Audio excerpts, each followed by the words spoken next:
So আজ তোমাদের জন্য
তোমার কথা তো আমরা বলিনি। আমরা তো সুগার জাঙ্কুক ভাইয়ের কথা বলছি। হ্যাঁ হ্যাঁ, তোর কথা বলেনি। যাই হোক, আজকে তুই তো সকাল সকাল কি করে উঠলি? মা, আমাকে তুমি না তোমার রাত 2টা ছেলের মতো মনে করো না, ঠিক আছে? আমি প্রতিদিন সকাল সকালে উঠি। হ্যাঁ, সেটা আমরা দেখতেই পারি ভাইয়া। আচ্ছা ঠিক আছে, বাদ দে। আরো 2 পেতনি কোথায়? ঠিক তখনই তাই উপর থেকে আসে এবং বলে, এই ওয়েট ভাইয়া, তুমি পেতনি কাকে বললে? হ্যাঁ, আমাকে দেখে কি পেতনি মনে হয়? মানে আমি কত সুন্দর আর তুমি আমাকে পেতনি বলতেছো? বড় আম্মু, তুমি তোমার ছেলেকে কিছু বলো না হলে কিন্তু আমার হাতে অনেক মার খাবে। সকাল হতে না হতে এদের কর্মকাণ্ড শুরু হয়ে যায়। আমি আর এদের জ্বালায় বাড়িতে মনে হয় থাকতে পারবো না। এই বলে জিন সেখান থেকে চলে আসে। আচ্ছা এই জিমিনা, সুগা ভাইয়া কোথায় জানিস? ও মা, সুগা ভাইয়াকে আমি কোলে নিয়ে ঘুরে নাকি? সুগা ভাইয়ের রুমে, তুমি জানো না সুগা ভাই এখনো ঘুম থেকে ওঠে নাই? হইছে একটু আস্তে কথা বল, মানে এত গলা ফাটায় কথা বলার কি দরকার আছে? আসো। তাই দৌড় দিয়ে সুগার রুমে চলে আসে এবং দেখে সুগা এখনো ঘুমাচ্ছে। অলস বিলাই, এখনো ঘুমাচ্ছ? দাঁড়াও, দেখাচ্ছি মজা। এই বলে তাই ওয়াশরুম থেকে এক বালতি পানি এনে সবকিছু সুগার গায়ে ঢেলে দেয়। ইস রে, কি ঠান্ডা মা গো মা! তাই তুই দাঁড়া, তোর আজকে খবর আছে। তুই প্রতিদিন আমার ঘুমে 12টা বাজাস, আজকে তোরে আমি দেখা নেবো, দাঁড়া। এই বলে সুগা তার পিছনে দৌড়াতে থাকে। বড়ামো আমাকে বাঁচা। দেখো তো, তোমার ছেলে পাগল হয়ে গেছে, আমাকে মারতেছে। দেখো। এই তোরা দুটো আমার ঘর থেকে বেরো, তোরা দুটো আমার ঘর থেকে বেরো। দাঁড়া, আমার ঝাড়ুটা কোথায়? দাঁড়া। এই সুগা ভাইয়া, আগে এখান থেকে বের হও, তারপরে মারামারি করবো। এই বলে সুগার তাই জিনের রুমে থেকে চলে আসে। উফ বাবা, আজকে অনেক বাঁচা বেঁচে গেছি, সব হয়েছে তোর জন্য। এই বাজি বিলাই, তুমি আমার মাথায় থাপ্পড় মারলা কেন? আরে তুই আমাকে বিড়াল বল কেন ডাকিস? বিকজ তুমি একটা অলস বিড়াল, বুঝছো? বিড়ালে যেমন শুধু ঘুমায় না, তুমি শুধু ঘুম ছাড়া আর কিছু বুঝো না, বুঝছো? এই জন্য তোমাকে আমি বিড়াল বলে ডাকি। আরেম জিনকে বলে, আচ্ছা ঠিক আছে, তুমি তোমার বড় ছেলের বিয়ে কি করলা? দেখো আরেম, আমার বারবার এক টপিকে কথা বলতে ভালো লাগে না। তুমি কিন্তু জানো যে আমরা জেহপের জন্য ইয়ঙ্গিকে ঠিক করে রেখেছি, আর সেটা ওরা না জানলেও আমরা কিন্তু খুব ভালো করে জানি, ঠিক আছে? আর এই যে বিষয়ে আমার সাথে কোনো কথা বলবা না। হ্যাঁ মানলাম আমরা ইয়ঙ্গিকে ঘরে বউ করে আনবো। বাকি দুজনকে আমরা কি করব? বাকি দুজনকে আমরা অনেক ভালো একটা পাত্র খুঁজে দিব, কিন্তু আমাদের ওই ছোট বান্দরের গলায় তাদের ঝুলাবো না, বুঝছো? এমনি তো দেখতে পারতেছো যে কি শুরু করছে।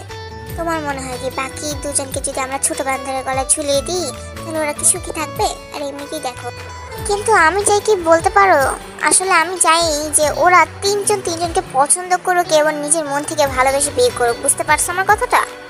সেটা তুমি না আরাম, সেটা আমিও চাই। এরকম যদি হতো তাহলে তো আল্লাহ আমাকে রক্ষা করতো। আচ্ছা ঠিক আছে, বাদ দাও, আজ অফিস যাবে না, আসে ব্রেকফাস্ট করে নাও। যে নিচে এসে সবাইকে ডাকতে থাকে ব্রেকফাস্ট করার জন্য, এবং জিমিন, সুগা, তাই সবাই চলে আসে ব্রেকফাস্ট করার জন্য। ছোট বান্দরের হাঁটিটা কোথায় রে? এই জিমিন, যে জেকে একটু ডাক দিয়ে আনতো। আমি? হ্যাঁ কেন তুই? তোকে তো বলছি, যা জেকে ডাক দিয়ে নিয়ে আয়। হ্যাঁ, আমাকে কেন বারবার বলে জেকে ভাইয়াকে ডাক দিয়ে আনতে? জিমিন জেকের রুমে অনেক ভয়ে ঢুকছিল, বিকজ গতবারে যখন জেকে জিমিন ডাকতে আসছিল তখন জেকে জিমিন 12টা বাজিয়ে দিয়েছিল। ভাইয়া, জেকে ভাইয়া। মাসের ছোট বাচ্চা এরকম করে চিল্লাস না, আমার কানে কিছু আসতেছে না বুঝছিস। তোমার যদি কানে কিছু না আসে তাহলে শুনলা কেমনে?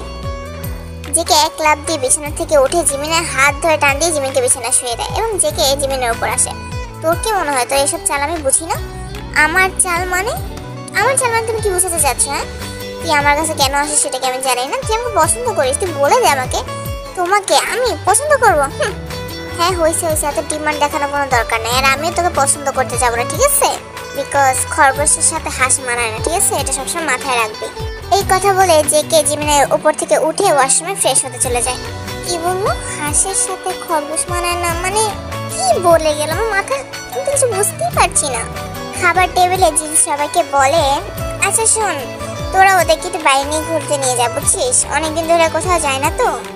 না বড় আম্মু, আমরা একা যাবো, বুঝছো? আমরা একা যাবো, আমরা ভাইয়াদের নিব না। জিমিনের এই কথায় জেকে বলে ওঠে, কেন একা যাবি কেন? কারোর সাথে দেখা করতে যাবি নাকি? আমরা তোদের সাথে যাবো, বুঝছিস? ইয়ঙ্গি বলে, কেন ভয় করতেছে নাকি আমাদের নিয়ে তোদের? যত সব ঢং আমরা সহ্য করতে পারছি না। আচ্ছা আমাকে একটু বলবি যে তোদের এই ঝগড়াগুলো কখন একটু শান্ত হবে?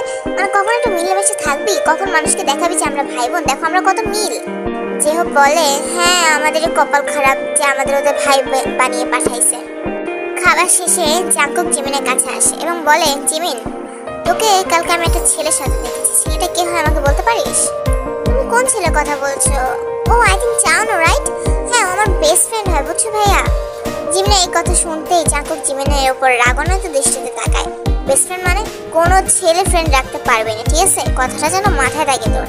কোনো ছেলে ফ্রেন্ড রাখতে পারবে না মানে কি? হ্যাঁ তোমার ইচ্ছে কি আমার লাইফ চলবে? এই কথা বলে সেখান থেকে জিমিন চলে আসে। দাঁড়া তোকে মজা দেখাচ্ছি, আমার ইচ্ছে লাইফ চলবে নাকি সেটা আমি তোকে ভালো করে বোঝাবো। তাই জিমিনকে বলে, এই জিমিনা তোকে একটা কথা বলবো, শোন না আমার কথা শোন। আরে বল, আমার কান আছে, আমি শুনতেছি। আসলে বুঝছিস আমি যে কি করে কথাটা বলি আমি না বুঝতে পারতেছি না। আমি তোকে বলি, তুই কিন্তু কাউকে বলবি না, ঠিক আছে? আচ্ছা ঠিক আছে বল, আমি কাউকে বলবো না। আসলে আমি না বুঝছিস ওই হয়েছে আমি না করে একটু বন্ধ করতে আমার মাথা গরম হয়ে যাইতেছে। আসলে হয়েছে কি আমি না সুগা ভাইকে পছন্দ করি, বুঝছিস? কি তুই সুগা ভাইকে পছন্দ করিস? আয় হায় তুইগুলো কি বলছিস? পাগল মেয়ে একটা, আমাদের ভাই হয়। এই কে বলছে ভাই হতে? কে বলছিল? হ্যাঁ আমি কি বলছিলাম ভাই হতে? আমরা তো আপন ভাই বোন না, ঠিক আছে? আমি শুনছি ওই চাচাতো ভাই বোনের মধ্যেও বিয়ে হয়। এখন আমি আব্বু আম্মুকে বলবো যে আমাকে সুগা ভাইয়ের সাথে বিয়ে দিতে। তুই কি পাগল হয়ে গেছিস? তাই দেখ জিমিনা, আমি সুগা ভাইকে না অনেক ভালোবাসি, বুঝছিস? আমি জানি না তুই আমার জন্য কিছু করবি। দূর আজাইরা পেশা, তুই থাক তো সুগাকে নিয়ে। এই কথা বলে জিমিন সেখান থেকে উঠে আসে। কিছুক্ষণ পর সুগা সবাইকে বলে, আচ্ছা তোরা কি বের হবি নাকি আমরা তোদের ফালিয়ে রেখে তারপর চলে যাবো? আচ্ছা ঠিক আছে, আমার ঘোরার কথা তো হলো কি আমাদের, তাই না? তোমরা কেন আমাদের ফালিয়ে রেখে চলে যাবা? দেখ তাই তুই কিন্তু আজকে মুখে মুখে অনেক কথা বলতেছিস। মুখে মুখে কথা কি বললাম, যেটা সত্যি সেটাই বলছি, ঠিক আছে? আচ্ছা ঠিক আছে বাদরের মতো মারামারি করা বন্ধ কর, গাড়িতে উঠে বস, আমি সবকিছু গাড়িতে রেখে দিয়েছি। আচ্ছা শোন, তোর সাবধানে যাস, ঠিক আছে? আর এরকম পথের মধ্যে ঝগড়াঝগড়ি করবি না, তাহলে মানুষ কিন্তু খারাপ বলবে। ওরা 6 জনই গাড়িতে উঠে বসে পড়লো। আচ্ছা অনেক জায়গায় তো ঘোরা হলো, বুঝছিস? সো আমার মনে হয় কি যে এখন আমরা একটা হন্টেড হাউসের মধ্যে যাই, বুঝছিস? তাহলে এটা না অনেক বেশি ভালো হবে, একটু ভূতের ফিলিংস হবে, একটু ভয় লাগবে, দেখবি এটা অনেক বেশি ভালো হবে। সুগা জিমিনের মাথাটা মেরে বলে, তোর মাথায় এসব পাগল বুদ্ধি কোথা থেকে আসে? হ্যাঁ তুই এসব কি বলছিস? মানে ভূতের জায়গায় যাবি নাকি? দেখো ভাই সবসময় আমাকে মারবে না, ছোট বলে যে আমাকে মারবে এটা কিন্তু ঠিক না। আমার তো এখন ইয়ঙ্গি আপুকে দেখে জেলাস হচ্ছে, বিকজ ইয়ঙ্গি আপু আমাদের থেকে বড় এন্ড উনি তোমাদের বকাও খায় না, মারও খায় না, উল্টারও তোমাদেরকে বকে। এই ইয়ঙ্গি আপু তুমি কিছু বলতে পারো না? দেখ আমি তোদের মধ্যে নেই। যে হোক বলে, তবে আমার কিন্তু জিমিনের আইডিয়াটা খারাপ লাগেনি, এটা কিন্তু ভালোই লেগেছে, ঠিক আছে? এটাতে কিন্তু আমরা অনেক মজা করতে পারবো, সো এটাতেই আমরা চাই, ঠিক আছে? আমাদের তাই আবার একটু ভয় পেত না আসলে যে হোক ভাইয়া, বুঝছো আমার না মুড নেই, বুঝছো? আমার ওখানে যাওয়ার মুড নেই, প্লিজ আমি যাবো না গাড়ি থেকে নামিয়ে দাও, আমাকে নামিয়ে দাও। সুগা তার হাঁটি টেনে ধরে, তুই কি পাগল হয়ে গেছিস? হ্যাঁ একটা চড় মারবো, সবগুলো দাঁত বেরিয়ে চলে আসবে, ভিতরে বস। খালি আমাকে বকে, আমি থাকবো না, আমি বাবা মার কাছে চলে যাবো, খালি এখানে আমাকে বকে সবাই। তাই এইসব কথা শুনে জেকে তাকে বলে, তাই তুই একটু ঢং কম কর না, বুঝছিস ভাই? প্লিজ, আমার না এত ঢং আবার সহ্য হয়।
আচ্ছা তোরা কি কিছু খাবি?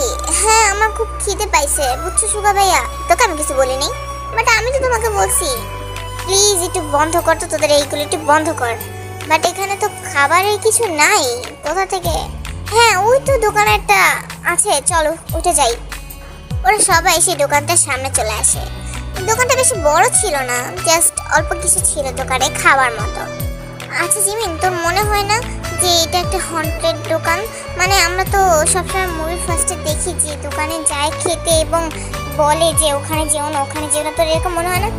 প্লিজ তাইটা তো চুপ করবি, আমার ভালো লাগতেছে না। সেই দোকানে বয়স্ক একজন লোক ছিল এবং ইয়ঙ্গি তাকে বলে, আঙ্কেল এখানে আশেপাশে থাকার মতো কোনো জায়গা হবে? আপনারা এখানে কেন আসছেন? আপনাদের দেখে তো মনে হয় না যে আপনারা এই গ্রামের লোক। সুগা উঠে বলে, হ্যাঁ আমরা এই গ্রাম থেকে না, আমরা পরের শহর থেকে আসছি। সো আমরা এখানে একটু ঘুরতে আসছিলাম, তো অনেকটা রাত হয়ে গেছে, এখন আমাদের থাকার জন্য একটা ঘর দরকার। সুগার এই কথা শুনে লোকটি হাসতে থাকে এবং বলে, আপনারা কি জানেন না জঙ্গলে রাত কাটানোটা কতটা ভয়ঙ্কর? দেখুন আঙ্কেল, আমরা ভয়ঙ্করকে টেস্ট করতে আসছি, ঠিক আছে?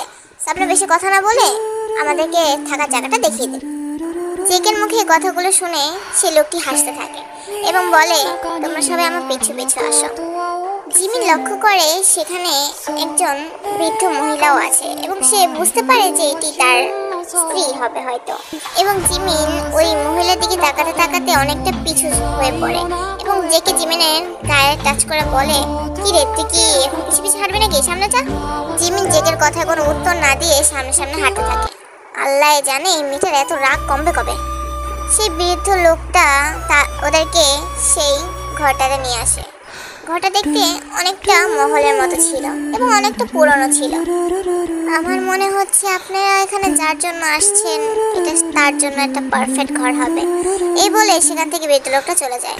কি বললো এই লোকটা? আচ্ছা ঠিক আছে, এত কথা কান্না দিয়ে চল আমরা ভিতরে যাই। এবং ওরা সবাই সে ঘরটির সামনে আসে এবং সুগা ঘরটা খুলবে ঠিক তখনই ঘরের দরজাটা একা একা খুলে যায়। তাই এটা দেখে তো অনেক বেশি ভাবে, ও মা গো ভূত ভূত।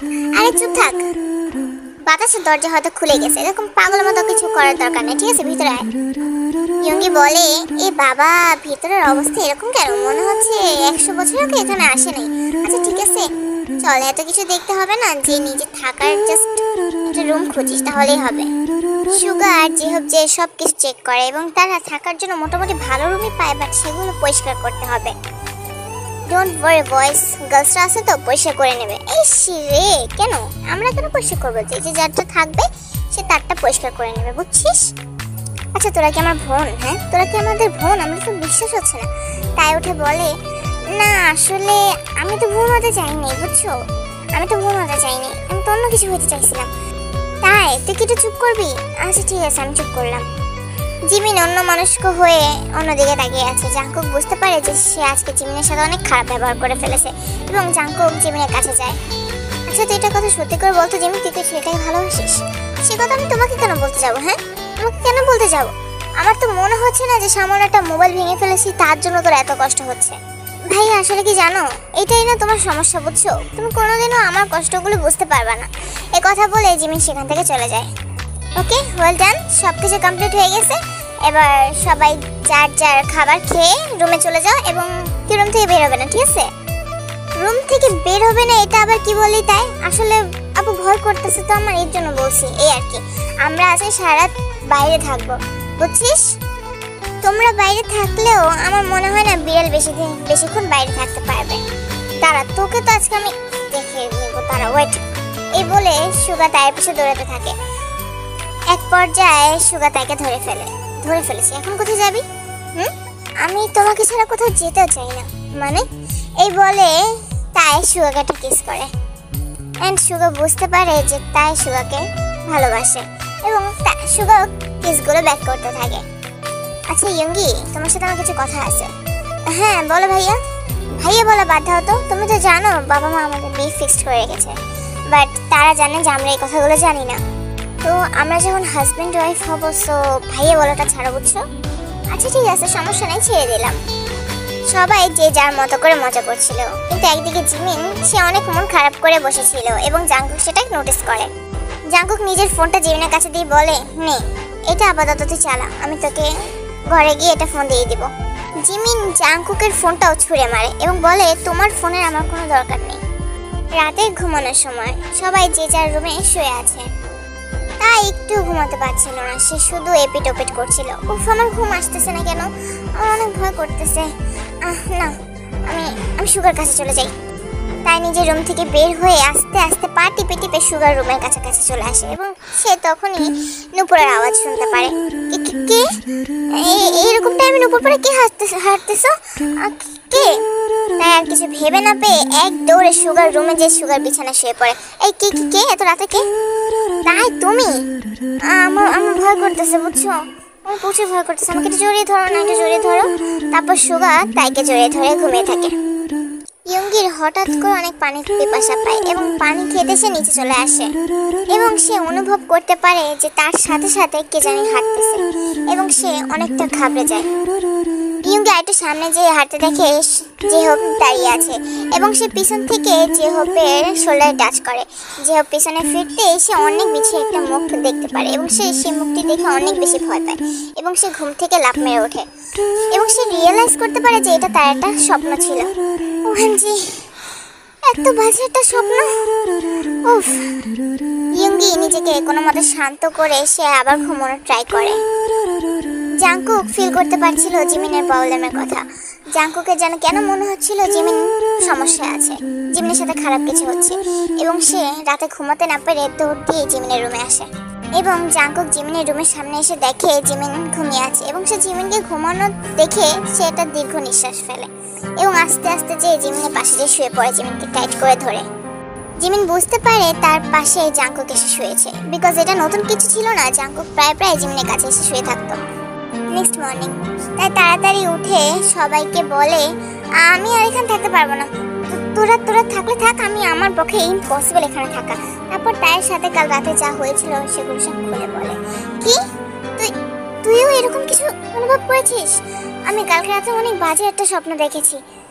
ঠিক তখনই সেখানে সে বৃদ্ধ লোকটা আসে এবং তাদের বলে, তোমরা যত তাড়াতাড়ি সম্ভব এখান থেকে চলে যাও, তোমাদের ভালোর জন্য আমি বলছি। জাঙ্কুক এবার বলে, আমি তোদেরকে এতক্ষণ কিছু বলিনি, বিকজ এখন বলবো আমি, কারণ এটা কিন্তু অনেক বড় একটা রিস্কের ব্যাপার হয়ে যাচ্ছে আর আমি জিমিনকে কোনো রিস্কের সাথে কম্পেয়ার করতে পারবো না। এই কথা শুনে সবাই অবাক হয়ে যায়। মানে কাল রাতে জাঙ্কুকও ঠিক এরকম খারাপ একটা অনুভূতি করেছিল এবং সে সবাইকে সেটা খুলে বলে। তোদের কাছে কে কি আমি ঠিক সেটা জানি না, বাট জিমিন আমার কাছে অনেকটা ইম্পর্টেন্ট, ঠিক আছে? আমি যত তাড়াতাড়ি সম্ভব জিমিনকে নিয়ে এখান থেকে চলে যেতে চাই। তোরা কি যাবি কি না? হ্যাঁ, আমরাও যাব। এবং ওরা তখনই নিজেদের গাড়ি নিয়ে রওনা দেয়। কিরে, তোদের ঘোরা শেষ? তোরা এত তাড়াতাড়ি চলে আসলি? আরে না মা, আসলে বেশিক্ষণ ঘুরলাম না, আসলে ভালো লাগে না, বুঝছো? ওরা বলে ওদের শরীর নাকি অসুস্থ। ও মানে একে তো ঘুরতে যাবে, তার উপর অসুস্থ, রাইট? যে যার মতো ঘরে যেয়ে এখন যে বিশ্রাম করো, যাও সবাই যাও। হ্যাঁ বড় আম্মু, আসলে আমার একটু বাইরে যেতে হবে। তুমি কোথায় যাবা? আমি এখনই চলে আসবো, ঠিক আছে? এই বলে জিমিন সেখান থেকে চলে আসে। জাঙ্কুক বিষয়টা নোটিস করে এবং জাঙ্কুকও জিমিনের পিছে আসে। আজ দেখবো তুই কোথায় যাস। জাঙ্কুক দেখে জিমিন একটি ছেলের সাথে কথা বলছে দাঁড়িয়ে। কিরে জিমিন, মানে কি হলো? আমি তোকে এতগুলো মেসেজ দিলাম, তুই আমার মেসেজ রিপ্লাই কেন দিলি না? আসলে কি হয়েছে বলতো? ভাইয়া না আমার ফোনটা ফালাই দিছে, বুঝছিস? মানে দেখছি আমি কথা বলতেছি, মনে করছে কার সাথে কথা বলতেছি, সে কারণে আমার ফোনটা ফালাই দিছে। আমার কি মনে হয় বলতে পারিস জিমিন, জাঙ্কুক তোকে পছন্দ করে, বুঝছিস? তুই কি বলতেছিস? সে আমার ভাই হয়। হ্যাঁ ভাই হয়, ঠিক আছে, বাট তুই সেটা কাহিনী শুনিস নি? চাচা তো ভাই বোনের সাথে অনেকে বিয়ে হয়, আমি শুনছি আর কি, সেটাও কিন্তু হতে পারে, বুঝছিস? আমার না মনে হয় জাঙ্কুক তোকে অনেক ভালোবাসে। আচ্ছা তুই এইসব পাকানোর কথা বাদ দে তো। ঠিক তখনই জাঙ্কুক এসে জিমিনের হাতটা ধরে। তুই এখানে কি করছিস? আর এই ছেলের সাথে তুই কি করছিস? ভাইয়া তুমি আয় আমার সাথে এক্ষুনি। এই বলে জাঙ্কুক জিমিনের হাত ধরে টানতে টানতে বাসা নিয়ে আসে। কিরে তুই ওর হাত এভাবে টানছিস কেন? তুমি আজকে কোনো কথা বলবা না মা, ওকে আমি তো আজকে দেখে নিব।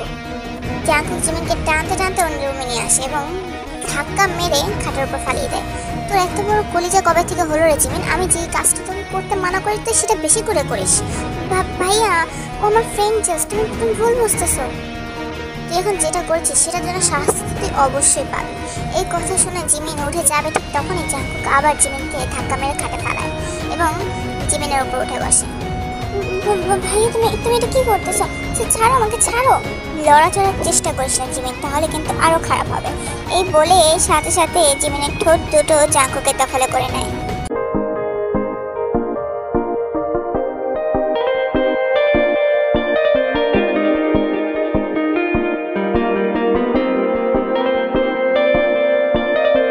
এদিকে জাঙ্কুক ভুলবশত নিজের রুমের দরজাটা খোলা রেখেছিল। জিন চিন্তা করতে করতে এসে দেখে এই অবস্থা। আয় হায় আল্লাহ, কি অবস্থা আমার ছেলে মেয়েদের, আমি যে কি করবো ওদের নিয়ে বুঝতে পারি না। এই কথা বলে জিন সেখান থেকে চলে আসে।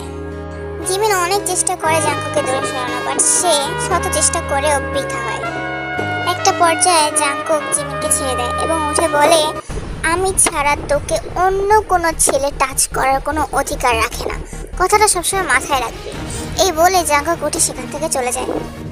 ভাইয়া কি বলে এগুলো? জিমিনের মাথায় যেন পুরো আকাশ ভেঙে পড়েছিল, বিকজ সে এটার জন্য একদমই রেডি ছিল না। হঠাৎ করে জিমিনে মনে পড়ে সায়নের কথাগুলো, যে চাচার তো ভাই বোনরাও নাকি বিয়ে করতে পারে। জাঙ্কুকের প্রতি জিমিনের অনেক আগে থেকেই কিছু অনুভূতি ছিল। এবার জাঙ্কুকের এরকম কর্মকাণ্ড দেখে জিমিন আরও শরম পেয়ে নিজের মুখে বালিশ চেপে ধরে। না না, এদের বিয়েটা দিতেই হবে। ঠিক তখনই জেকে আসে। মা মা তুমি কোথায়? কি হয়েছে, এরকম গরুর মতো ভেবে করছিস কেন? তুমি আমার কথা শোনো। হ্যাঁ বল, কি হয়েছে? আসলে আসলে হচ্ছে কি, আমি জিমিনকে ভালোবাসি বুঝছো, আর ওকে জানি অন্য কোনো জায়গায় বিয়ে না দাও তোমরা, ঠিক আছে? কথাটা যেন মাথায় থাকে তোমাদের। বললেই হয়ে গেল। হ্যাঁ, আমি তোর আঙ্কেল আন্টিকে কি জবাব দেবো? হ্যাঁ। ঠিক তখনই জেকে জিমিনের বাবাকে ডিরেক্টলি ফোন করে। হ্যালো আঙ্কেল, কেমন আছেন? হ্যাঁ বাবা, ভালো আছি। তুমি হঠাৎ করে ফোন করলে? আসলে আঙ্কেল হয়েছে কি, আপনি তো জানেন আমি সব কথা সোজাভাবে বলি, আমার পেছানো কথাগুলো ভালো লাগে না। হ্যাঁ হ্যাঁ বলো, তারপর কি সেটা বলো। আমি আপনার মেয়েকে ভালোবাসি, অ্যান্ড আপনার মেয়ে যদি আমার বউ না হয় তাহলে আমি কিন্তু অন্যদের বউ হতে দিব না। এই কথা বলে ফোনটি রেখে দিল। এই ছেলে আমার মান সম্মান কিছু রাখবে না। জিনের মা আবার কল করে। আসলে ভাইয়া কিছু মাথা নিবেন না বুঝছেন, আসলে ছেলেটা পাগল হয়ে গেছে বুঝছেন। আরে না না, এটা পাগলামে কিছু না, আমরা তো এটাই চাইতাম তাই না? আচ্ছা ঠিক আছে, তাহলে এক কাজ করেন, আপনার লন্ডন থেকে সোজা এখানে চলে আসুন, আমরা তিনজনে বিয়ে একসাথেই দিয়ে দিব। তাই সুগাকে খুঁজতে খুঁজতে সুগার রুমে চলে আসে। সুগা ভাইয়া, সুগা ভাইয়া, তুই আমাকে ভাইয়া বলে কেন ডাকছিস? আর তুই এখানে কেন চলে আসছিস? আমি জানতাম যে তুমি খালি গায়ে ড্রেস চেঞ্জ করতেছো, মানে মানুষ তো দরজাটা লাগায় তাই না? তাই এগুলো বলে নিজের চোখে হাত দিয়ে রেখেছিল। সুগা আস্তে আস্তে তার সামনে যেয়ে বলে, সমস্যা কি, এখন তুই সব কিছু দেখতেই পারিস, এটা তো কোনো সমস্যা নয়, রাইট? এটা বলে সুগা তায়ের চোখের থেকে তায়ের হাতটি নামিয়ে দেয় এবং তার লজ্জায় তাকাতে পারছিল না, এবং সুগা তার গালে একটা কিস করে। তার লজ্জায় সেখান থেকে চলে আসে এবং এসে দেখে তার বাবা মা আসছে। তাই দৌড়িয়ে গিয়ে তার বাবা মাকে হাত করে। ও মা, আমি কত মিস করছি তোমাদের, তুমি জানো? হ্যাঁ তুমি ঠিকই করছো, এত মিথ্যা কথা কেন বলিস? তাই তুই তুই কথা বলবি না জিমিন। মা, ও সারাদিন সুগা ভাইয়ের পিছে পিছে থাকতো, মানে বিশ্বাস করো, তুমি যদি ফোন দিতা না, তুমি তো বলতে যে তার কাছে একটু দে আমি কথা বলবো, ও তখনও কথা বলতো না। তুই বল আম্মুকে আমি এখানে নেই। হ্যাঁ হ্যাঁ হয়েছে হয়েছে, তোরা একটু চুপ কর, আমার এই মাত্র আসছি, একটু রেস্ট নিতে দিবি? সন্ধ্যেবেলা আরিম অফিস থেকে বাসা চলে আসে এবং এসে দেখে তার বড় ভাই আর ভাবি চলে আসছে। আরে ভাইয়া ভাবি কেমন আছো? হ্যাঁ হ্যাঁ ভালো আছি। এখন শোনো, আমরা অনেক ইম্পর্টেন্ট একটা ব্যাপারে তোমার সাথে কথা বলতে চাই। হ্যাঁ আমি জানি কি ইম্পর্টেন্ট ব্যাপারে কথা বলতে চাও, এটাতে তোমরা কাজ শুরু করে দিতে পারো। তাই বাইরে দাঁড়িয়ে দাঁড়িয়ে এই সবগুলো শুনছিল। উফ কি মজা, আমার আর সুগা ভাইয়ের বিয়ে, উফ। ঠিক তখনই জেকে তার পিছন থেকে একটা থাপ্পড় মারে। উফ কি হয়েছে? মানে তোর আর সুগার বিয়ে, রাইট? হ্যাঁ, তাহলে তুই ভাইয়া কেন বলছিস? ওই যে হয়েছে আর কি, ভাইয়া বলতে বলতে অভ্যস্ত তো আমি, দ্যাটস ওয়াই এই কাজটা হয়েছে বুঝছিস। কাউকে বলিস না কিন্তু। তুই আমাকে এটা বল যে জিমিন কোথায়? জিমিন কোথায় কি আমি জানি? আমি কি জিমিনকে সারাক্ষণ কোলে নিয়ে থাকি নাকি? থাকতেও পারিস। এই কথা বলে তাই সেখান থেকে চলে যায়। তাই তুই তো বুদ্ধিটা খারাপ দেশ নাই। জেকে দৌড় দিয়ে জিমিনের রুমে যায় এবং দেখে জিমিন পড়ছে এবং এসে জিমিনের বুকসগুলো চেক করতে থাকে। কি করছো তুমি এগুলো? আমার সন্দেহ হচ্ছে তুই বইয়ের ভিতরে ফোন লুকিয়ে টিপতেছিস না তো? আমি যদি বইয়ের ভিতরে ফোন লুকিয়ে লুকিয়ে টিপতাম তাহলে আজকে আমি টপ করতাম না প্রত্যেকবারে। এই কথা বলে জিমিন আবার পড়া স্টার্ট করে এবং জাঙ্কুক জিমিনকে কোলে তুলে নেয়। কি করছো তুমি এটা? চুপ থাক, তুই আজ কোনো কথা বলবি না। জাঙ্কুক আস্তে করে জিমিনকে খাটে শুয়ে দেয় এবং নিজের শার্টটি খুলতে থাকে। তুই কি করছো ভাইয়া তুমি এগুলো? তুই ভাইয়া কাকে বলছিস? হ্যাঁ, আর কিছুদিন পর আমরা হাজব্যান্ড ওয়াইফ হবো, ঠিক আছে? ভাইয়া কাকে বলছিস? একটা চড় মারবো ধরে। What do you mean by husband wife? আমি তোমাকে বিয়ে করবো না, বুঝছো? তোমাকে বিয়ে করা মানে ফ্রেন্ডের সাথে গলা রয়েছে দেওয়া। আচ্ছা ঠিক আছে, মানে যদি সেটাই হয় তাহলে সেটাই আমি তোকে করাবো। ঠিক তখনই সেখানে জিন আসে। মা, তো তুমি এখানে? উফ, পরিবারে কোনো প্রাইভেসি নেই। আচ্ছা ঠিক আছে, আমার কথা শোন। তোদের বিয়ের কথা তো চলছে, তাই না? এখন থেকে মেয়েদের কাছে আসা যাবে না, ঠিক আছে? কথাটা মাথায় রাখিস। মানে তোর হবু বউর কাছে তুই আসতে পারবি না, একেবারে ডিরেক্টিভ বাসুর রাতে, ঠিক আছে? এই বলে জিন সেখান থেকে জীবনকে নিয়ে আসে। বড় আম্মু, তার মানে সত্যি সত্যি বিয়ে নাকি? হ্যাঁ, একটা ভালো দিন দেখে তোদের তিনজনের বিয়ে দিয়ে দেব।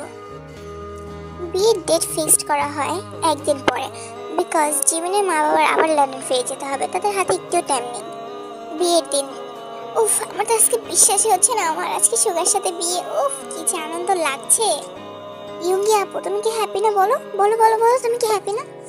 হ্যাঁ, আমি অনেক হ্যাপি, বুঝছিস? বিকজ আমার জেবকে অনেক ভালো লাগে। আর তোকে একটা সিক্রেট বলি, কি জানিস? আসলে আমাদের 4 বছর ধরে রিলেশন চলছে। কি, 4 বছর ধরে তোমরা রিলেশনে আছো? আর আমরা জানি না? মানে আমি তো সুগা ভাইকে পছন্দ করতাম, এটা তো আমি তোমাদের সবাইকে বলেইছি। বাট তুমি 4 বছর ধরে রিলেশন করো, তুমি সেটা কাউকে জানাওনি? হ্যাঁ, আমি কাউকে জানাইনি, বাট জিমিনকে জিজ্ঞেস কর, জিমিনের কিছু সিক্রেট আছে। তাই জিমিনের কাছে দৌড় দিয়ে আসে। জিমিন, জিমিন সত্যি করে বলবি, তোর কি কোনো সিক্রেট আছে? কিসের সিক্রেটের কথা বলছিস তাই তুই? ইয়ঙ্গি আপুর 4 ইয়ার্স ধরে যে ভাইয়ের সাথে রিলেশন আছে, তোরও কি আছে না কিরকম? তোকে আমি ঝাড়ু দিয়ে বাড়ি দিব, বুঝছিস? সেখান থেকে চলে যা। বিয়ের সময় সবার বিয়ে কমপ্লিট হয়ে যায় এবং সবাই বসে ফটোশুট করতে থাকে বাসর রাতে। চলো এক এক করে সবার রুমগুলোতে দেখে আসি। যে হোক, তুমি কি খাট থেকে নামবে? আমি কিন্তু ঘুমাবো, আমার কিন্তু অনেক ঘুমে ধরছে। মানে তুমি কি বলতেছো? আমার খাট থেকে আমি নামবো কেন? তোমার যদি দরকার হয় তুমি এখানে এসে শো। ভুলে যান মিস্টার, আমি আপনার সাথে ঘুমাবো না, বুঝছেন? এই কথা বলার সাথে সাথে যে ইয়ঙ্গির হাতটা ধরে টান দিয়ে নিচে কাছে শুয়ে দেয়। এবার চুপ করে এখানে শুয়ে থাকেন, বুঝছেন? আর রাতে যেটা হবে সেটা তো রাতে, এখন একটু বিশ্রাম করো। সুগা ভাইয়া, আসো আমার কাছে আসো। আমি তোমাকে কতক্ষণ ধরে পাওয়ার জন্য এখানে বসে আছি। আসো আমার কাছে আসো। তাই তুই কি পাগল হয়ে গেছিস? তুমি এখন আমার হাজব্যান্ড, তুমি আমাকে এখন আদর করবা। এই বলে তাই সুগার পেছনে দৌড়াতে থাকে। একটা পর্যায়ে তারা দুজনে ক্লান্ত হয়ে শুয়ে পড়ে। আদর না, দাঁড়া তোকে দেখাচ্ছি আদর কাকে বলে। লেটস সি চিকু কি করছে। কিরে, তুই এরকম পুতুলের মতো কেন বসে আছিস? পুতুলের মতো কেন বসে আছি মানে? তুমি জানো না পুতুলের মতো কেন বসে আছি? বাসর রাতে মেয়েরা এরকম করেই বসে থাকে। সো বেবি গার্ল, পুতুলটাকে নষ্ট করার সময় হয়ে গেছে। এই বলে জাঙ্কুক জিমিনের উপর ঝাঁপিয়ে পড়ে। তুই জানিস আমি তোকে কতটা ভালোবাসি। তোকে যদি অন্য একটা ছেলের সাথে দেখি আমার কলিজাটা ফেটে যায়। এই জন্যই আমি তোকে সায়নের সাথে কথা বলতে মানা করি। আর তুই আছিস বারবার ওর সাথে কথা বলিস। সত্যি কথা বলতে গেলে আমি না তোমাকে পছন্দ করি। আসলে তোমাকে পছন্দ করে দেখি আজ পর্যন্ত কোনো ছেলের প্রপোজাল অ্যাকসেপ্ট করিনি। এই কথা শুনে জাঙ্কুক তো অনেক খুশি হয়ে যায় এবং জিমিনকে কিস করতে থাকে।